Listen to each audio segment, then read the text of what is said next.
मनीष यादव साहब, सुभाष मील जो खंडेला से आए हैं, मंच पर उपस्थित सभी नेतागण और इस किसान सम्मेलन में मौजूद मेरे किसान भाइयों, माताओं, बहनों, बुजुर्गों, नौजवान दोस्तों, प्यारे बच्चों, मैं सबसे पहले आप सभी लोगों का धन्यवाद करना चाहता हूं कि आपने आज हम सबके निमंत्रण को स्वीकार किया और इस किसान सम्मेलन में आप यहां सम्मिलित हुए हैं।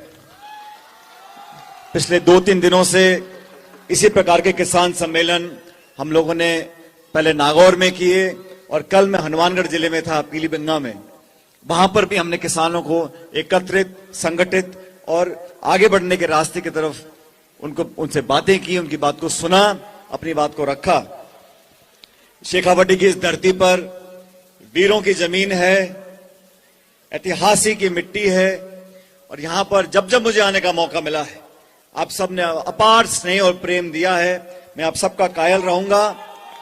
लेकिन आज जिस मुद्दे को लेकर हम पूरे प्रदेश में सभी किसानों को उनके जीवन में जो परिवर्तन लाने की उम्मीद हम देखना चाहते हैं,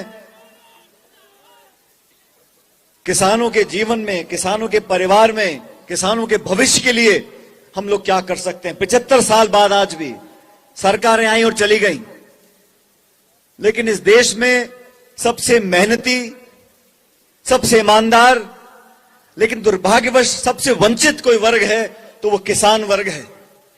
इस देश में 2/3 जनता जमीन पर काम करती है, धरती का सीना चीर कर अनाज पैदा करती है, 130 करोड़ लोगों का पेट पालते हैं। उस किसान को जो मान सम्मान, सहायता, सहयोग, मदद मिलनी चाहिए, उसके बच्चों को जो भविष्य मिलना चाहिए, वो मिल नहीं रहा। और मैं सवाल पूछना चाहता हूं उन लोगों से जो दिल्ली में 8 साल से सरकार में बैठे हैं। ये वो भाजपा के साथी हैं जो चुनाव प्रचार में बोलते थे कि हम किसान की आमदनी दुगनी कर देंगे। बोलो, कहा कि नहीं कहा बीजेपी ने? हमने तो नहीं कहा आपको वादा करने के लिए, लेकिन बीजेपी के साथियों ने कहा आप वोट दो, हम किसान की आमदनी दुगनी कर देंगे। सारे किसान बैठे हैं।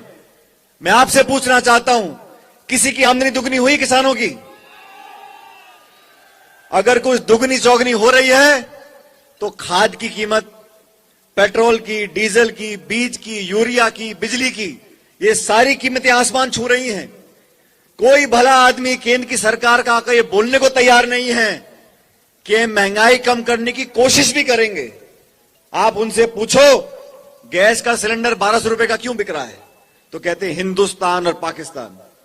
आप पूछो किसान आज भुखमरी के कगार पर खड़ा है, जो 2-3 बीघे में खेती करते हैं उसमें क्या बचता होगा, क्या पालता होगा, क्या बचाता होगा, ये सवाल पूछो तो केंद्र की सरकार के लोग, बीजेपी के साथी बोलते हैं हिंदुस्तान, पाकिस्तान, मुसलमान, हिंदू, मंदिर, मस्जिद, इसी चर्चा में लोगों को समेटना चाहते हैं।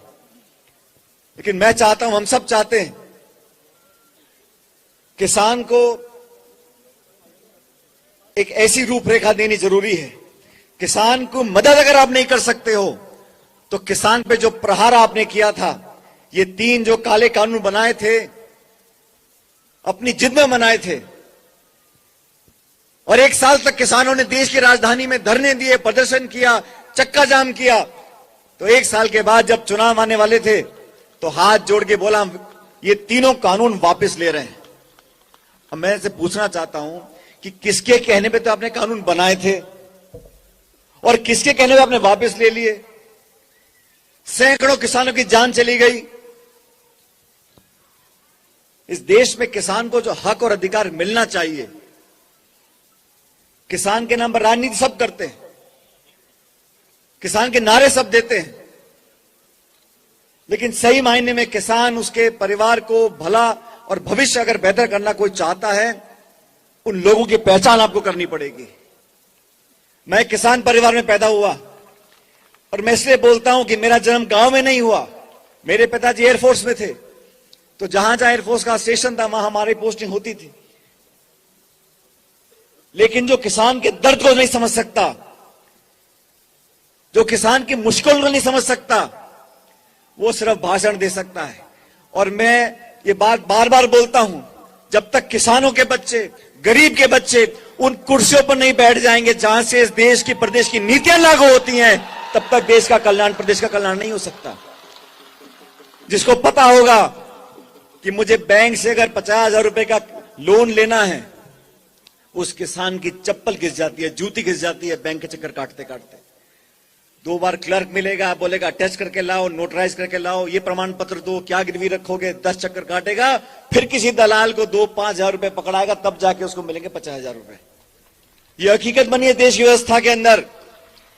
और कोई धन्ना सेठ, मोटा आसामी, कोई उद्योगपति बैंक मैनेजर को फोन कर दे तो 10 करोड़ का चेक उसके घर पहुंच जाता है।